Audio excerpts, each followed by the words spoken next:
samahan, gaya ng mga tauhan or the human capital, kakayahan nito, struktura o balangkas, mga gawain ng samahan, kultura, mga karanasan, at sistemang umiiral, at marami pang iba. Ang katangian at kalagayan ng mga ito ay nagtatakda ng kalakasan at kahinaan ng samahan. Ang pangalawa naman natin ay panlabas na kalagayan or the external environment. Ano naman ito? Ito ay tumutukoy sa lugar, mga industriya, o sa iba't ibang sektor na may tayak sa samahan o may direktang ugnayan sa samahan. Ito ay tumutukoy din sa mga aspeto na may kaugnayan sa samahan, maging ito ay politikal, ekonomiya, panlipunan, or environmental. Ang katangian at kalagayan ng mga ito ay nagtatakda sa oportunidad o pagkakataon at banta ng ating samahan. Kaya, pag sinabing SWOT analysis, yung internal natin is the strength and weakness, while in the external environment, we have the opportunity and threats. Kalakasan, strength. Bibigyan diin ang mga positibong katangian ng samahan at ang kanyang mga tauhan. Sa kahinaan naman, mag-focus sa mga negatibong panloob na aspeto ng samahan gaya ng kakulangan ng kaalaman, kakulangan sa cash, at mga negatibong pinapahalagaan ng mga tauhan nito. So, paggagawa natin mamaya ng IO matrix, so, palulutangin natin yung una, kalakasan. Ano ba yung positibong katangian ng inyong kooperatiba?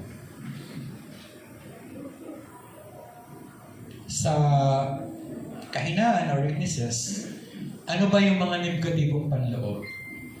Narinig ko na sa inyo yung iba eh. Yan, kulang po ng ay, nandiyan ang chairman. Kulang ng kaalaman. Ayan, nag-aaral tayo ng kaalaman. At mga negatibong pinapahalagahan ng mga tauhan ito. So, ano yung mga negatibo? Panloob ba? Panloob, yun na natin. Karamihan yung iba, ayaw pong maging officer. Yung iba naman, sino ba yung napuntahan namin? Kabago-bago pa lamang ay, di ba malinaw sa fundamentals natin? Bawal sa day-to-day operation ng board. O, kumusta kayo sa inyo? Baka kayo rin ang manager? Baka kayo rin ang kumukuha ng pera? Baka kayo din ang kolektor? All in one.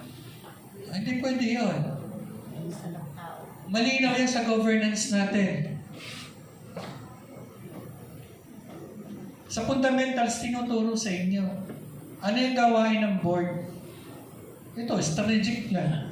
Yung produce dito, ito yung pa-aproba nyo sa GA, yung pag-aproba ng inyong SDP, the Strategic Development Plan or Cooperative Development Plan. Yan ay kapangyarihan ng GA na hindi pwedeng ibigay sa board. At kahit kanino pa man sa inyong organisasyon. That is the power of the General Assembly. Tinuro yan sa fundamentals, tinuro yan sa governance. Pagpunta namin doon, yung 3rd district yun. Pag-appoint ng treasurer, kung ano lang sabihin ng chairman, pwede ba yun? May mga resolution yan eh. Huwag niyo silang gagayahin na yung mga ganong organisasyon, wala silang specialization. Yan yung mga mabubuhay, mga hindi tatagal. Matagal na dyan ng 3 taon, patay na yan. Okay? Pag board, kayo nag-iisip, kayo nagigiya, hindi yung kayo nagbebenta, kayo tumatanggap ng pera. Bigay niyo sa manager, bigay niyo sa staff. Wala pa ako nakita ang kooperatibang naging successful na walang empleyado. Lahat ng organisasyon wala empleyado, bumabagsak. Taga niya sa bato, binaw. Bingaw-ngaw. Bingaw-ngaw.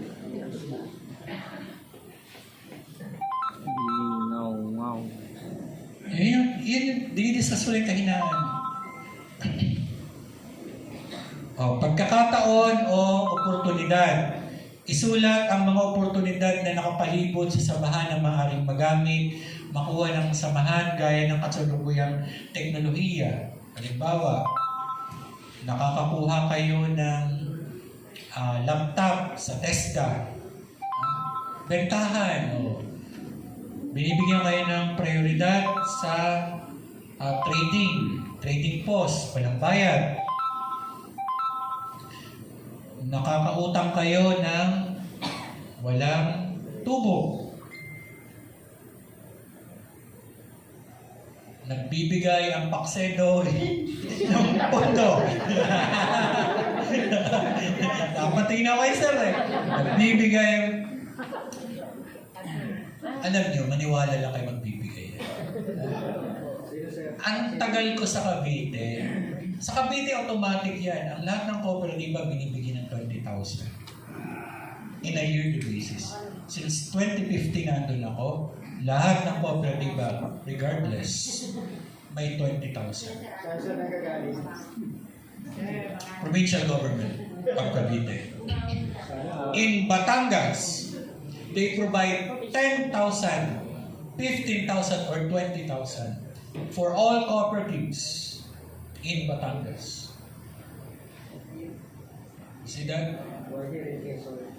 In Laguna, wala, pero may mga maunlad na city na nagbibigay.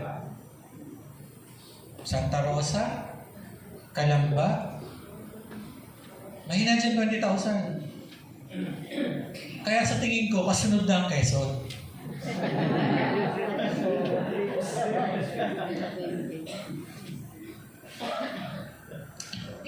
Malapit na siya.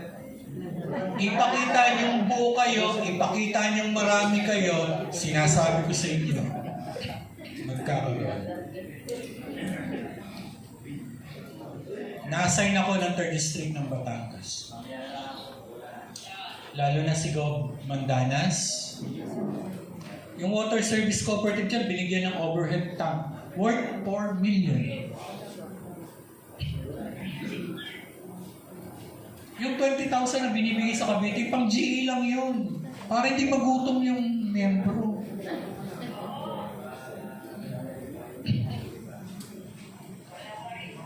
Yan, opportunity yun.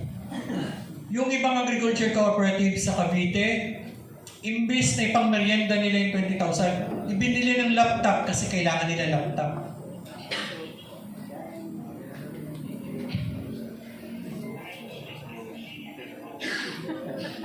Ma'am Joan, sino nabigyan dito ng laptop?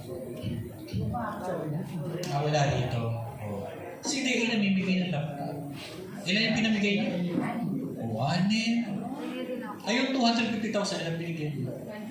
29. Sana all. Meron na dito? Wala. Asahan bukas. Bukas. Ang district teachers. Ay, meron. Meron yan, di ba? Sana all. Ayan. Ay, namimigay ang gobyerno. Kailangan nyo lang makita. Number 1, maalam kayo mag-submit ng proposal. Pangalawa, dapat alam nyo may binibigay ang gobyerno. Tingnan nyo yan. Meron nga ako isang cooperative sa Cavite. 18 years ng buhay, 18 years ng lugi. Sa katunayan ng lugi niya, 40 million pesos. Pero, ganito, buhay yan. Microfinancing yan eh. Kasi may nakilala siya, Cooperative Bank of Canada. Dahil ang kooperatibang yun ay isinasabuhay ang kanyang cooperation among cooperatives. Si Coop na taga Cavite ay binibigyan niya ng 1 milyon o 2 milyon kada taon. Kaya hanggang ngayon, buhay. Hanggang ngayon, lugi. Ayos doon pala. Asa. May opportunity siya, oh. O ngayon, maghanap kayo ng Cooperative Bank. Cooperative Bank of North Korea. Joke. Cooperative Bank of China. Kung bahin ka, no? Maghanap kayo ng opportunity. Kasi sa labas, maraming nagbibigay. Hindi lang pamahalaan. Hindi lang private institution. Maraming nagbibigay. I was assigned in MAPSA area sa Santa Cruz, Occidental Mindoro. Ang ginawa ng private institution, taga Maynila, bumili ng 1,000 square meter na lupa, binigay kay Coop. O ano bang kailangan mo? Kailangan ng machine. Ang laki ng machine. Worth 4 million. Binigay. Ay ano? Masisira, kailangan namin ng building. Nagpatayo ng worth 5 million na building para lang dun sa machine. Binigay. Private institution. Masipag lang kayo. Ang daming namimigay. Lagi lang kasi kayo doon. Lumuwas-luwas naman kayo. Lumabas-labas naman kayo. Para nakikita niyo yung opportunity niyo. Tama yung Katanawan District Teacher. Lagi sa Lucena. Ayan. Nakakakuha. Labas kayo. Para makita niyo yung oportunidad.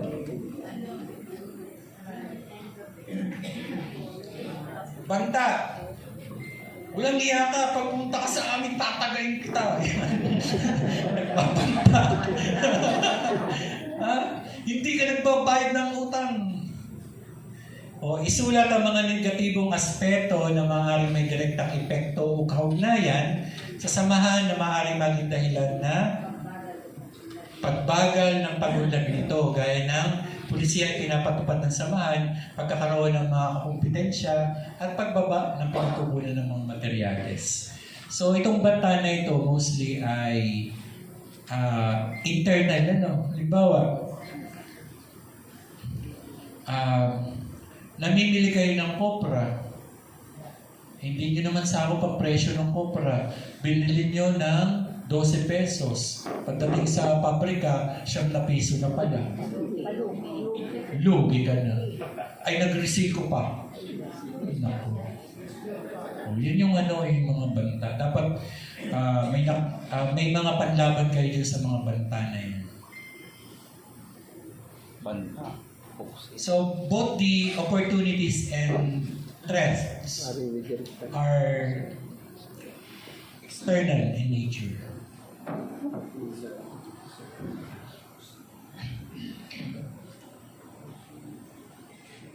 Ang bilis ko mag-pause.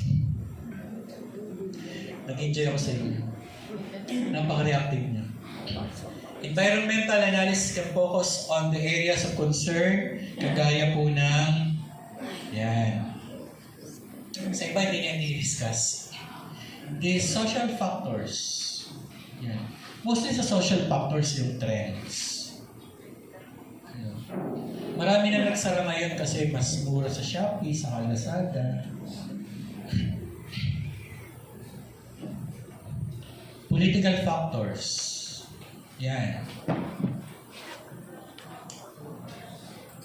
Pag iba na ang naupo, tapos na-identified ka sa kalaban, wala kang makukuha. Wala talaga. Kaya pag nagkakandidatuhan, luwas-luwas kayo sa mga politiko. Nagpartisan tayo. Pag na-identify ka, yari ka. Ecological factors, yan. Grabe ang ulan ngayon, ang lalakas ng butil. Parang bagyo, parang first time maranasan ng Lucena. Yung ganong sitwasyon. So So iba na ang climate natin ngayon. Natutuwa pa ako sa inyo sa Bundok Peninsula kahit pa paano mayos-ayos pa. Natatakluban. Mapuno sa tabi ng kalsada. Pero pag gumaod-gaod ka ng konti ay kalbo na din. Yan. So yan yung area of concern na dapat ay tinututukan din natin. Lalo na yung social factors natin. Napapanahon ba yan? So yung mga negosyo nyo, titignan nyo. Wala akong nakitang nagtitinda ng kooperatiba ng marmol na naging successful. Okay. So if we present the quadrants of the SWOT, you see that for the strength, focus on your organization positive attributes. Ano po? So, highly skilled. Ito, sure ako. Yung pumunta kayo dito, dyan nyo pinapakita yung pagiging dedicated nyo at committed kayo sa organization. Kaya, yung punta nyo pa lang dito, minamagaling ko na kayo eh. But the thing is, itong adaptability, so dapat yan yung isa sa qualities ninyo bilang isang board of directors. And of course, the weaknesses quadrant.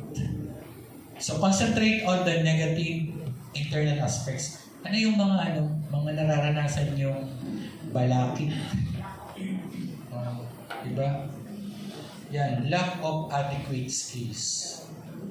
Pag ang problema nyo recording, lagi kayo nananakawan, ang tawag sa inyo ay ninakawan. Ang tawag sa inyo ay kulang yung skills nyo pagdating sa internal control and accounting system. Pero yun din yan. Ninakawan. Ninakawan kayo eh. But most of the time, itong weakness natin na lack of cash, dapat mag-focus tayo doon. As I discussed to you, if you do not have 3 million above, you cannot survive. Nagtatangahan lang tayo dito. Nag-aaksaya lang kayo ng lakas sa oras. Gamitin niyo nila sa nalalabing buhay niyo.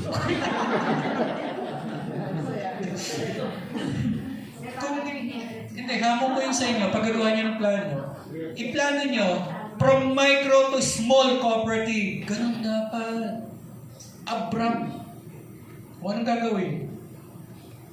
Lack of cash. Infusion. Anong gagawin nyo? Kung gusto nyo mag-infuse. Maraming pamamaraan. Well, internal and external funding. Internal funding by having additional or infusion of new capital. Infusion of savings and time deposit. External funding. Having a loan with a financing institution. So, ilan bang 6% per annum? Pero syempre, ilalagay nyo sa kumikita na more than 6%.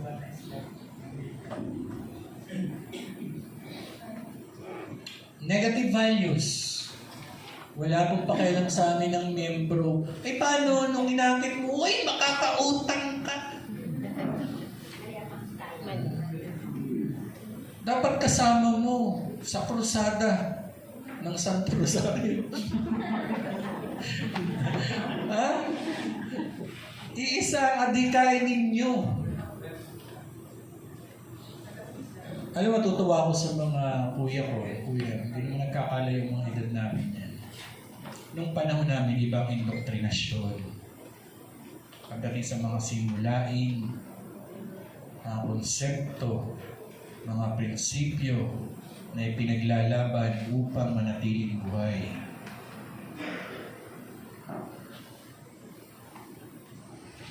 Yung generation, yung bagong generation na yun, hindi ganun. And mostly, kaya tayo nagkakaroon ng problema, iba ang indoktrinasyon natin. Ang indoktrinasyon natin sa organisasyon ay personal interest. Anong mapapakinabang ko?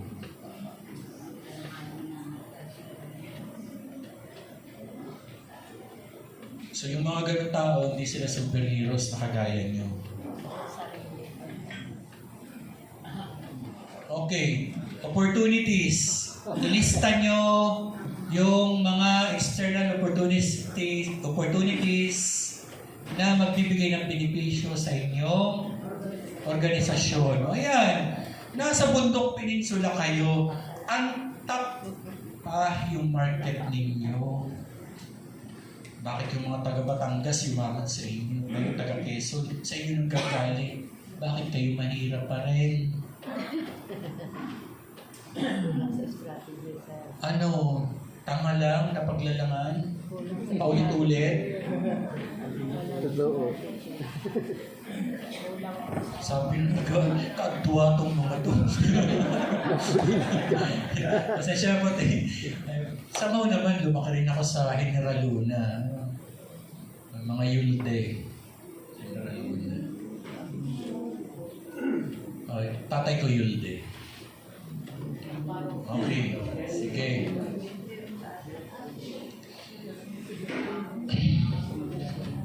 Yan. Tap nyo. Ang District 3, honestly, is unserved. Hindi nabibigyan ng serbisyo. They are deprived of services. Ano yung services na deprived sa kanila? Ba madami. Alam buhay. Ang dami. Kaya nga mamaya pag-ano natin, yung Rodarda during the time na in-strap-plan ko, they come to their mind that the tagline of the cooperative is serving unserved. Parang Metrobank. You're in good hands. Parang video. Refined grace. Ay, yung cup niya. Anong tagline niya?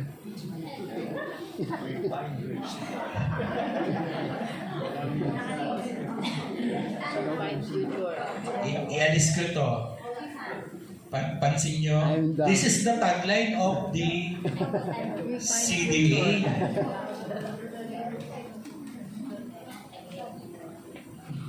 This is the tagline of CDA. Aside from the vision, mission and core values of the CDA. This is the tagline of CDA. Empowering cooperatives, empowering the Filipino people. That is the tagline. Derived from our vision, mission, and core values.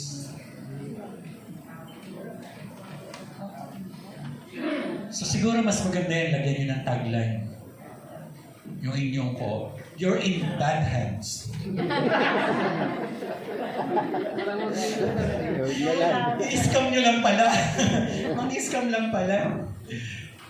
Hindi, bibiro lang po. Para masaya, inaantok na po yung iba ay. Okay, dito tayo sa pagtatasa.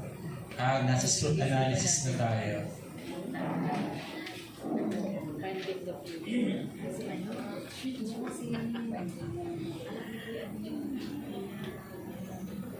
Nasaan na nga tayo?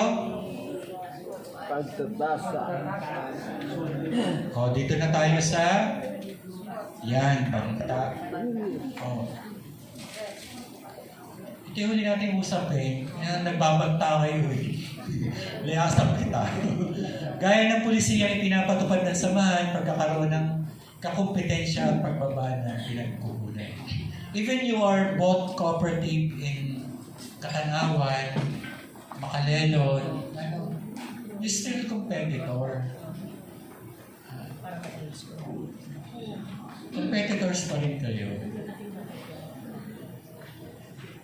Maliban na lang, during your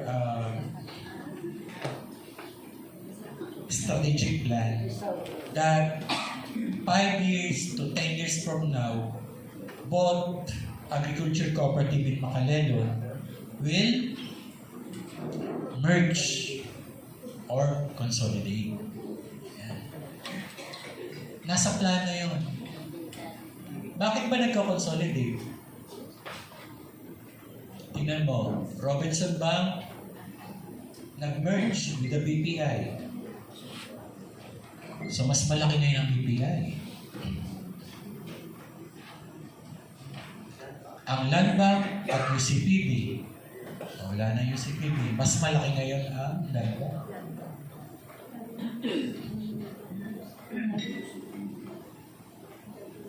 Bakit sila nag-merge? Malaki na sila. Kasi sa business, ang labanan, mas marami, mas malaki kang puhunan, mas malaki kita. You see that? The ACDI Multipurpose Cooperative, they can produce 1.4 billion at 56 billion assets. For you to survive, survival lang ha, at least you have 3 million assets. O ngayon, for you to survive, anong gagawin mo para makakuha ka ng 3 million? One of those are merger or consolidation.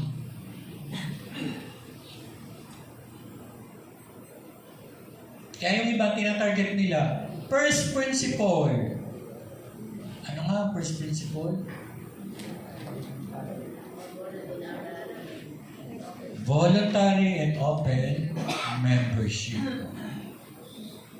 The first principle is to increase the membership. Look, if one member can have 1,000 members, you have Tama talaga. magkano ang share capital mo? Kung may 1,000 kang nakuhang miyembro, na bawat isa ay may tig 1,000 piso, magkano ang share capital mo? 1,000. Sipin mo, milyonaryo ka na. You have 1 million. Tama ba? 1,000 times 1,000? Oh. Madali lang naman pala kumuha ng 1 million eh. May 1,000 member ka na, may tig 1,000, may 1 million ka na. E di gawin mong 3 million ang share capital ng bawat isa. May 3 million ka na. Di ba dali lang? Million na usapan. Dali siya. Yan ang hirap sa inyo eh. Hindi kayo maalam maniwala.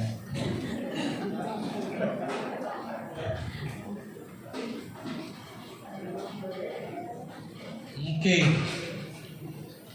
For these activities in 30 minutes, we have a jutapos for the internal external quadrant natin. So, ang bawat isang kooperatiba ay bibigyan ni Ma'am Joanne ng Manila paper at gagawa tayo ng ganitong quadrant. Isusulat nyo ang strength, weakness, opportunity, and trend at ipepresent natin. Ang hindi makatapos, hindi kakain. Joke lang. I-continue natin. Okay? So, yun po. So, we'll have the interstellar. Be careful ha, yun yung gagamitin natin mamaya sa strat plan natin. Bukas.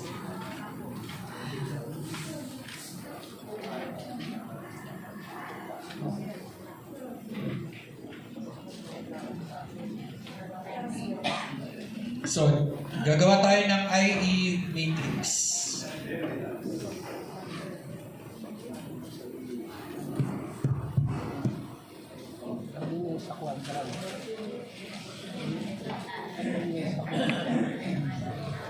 So, yung leader ng bawat cooperative, kuha na po.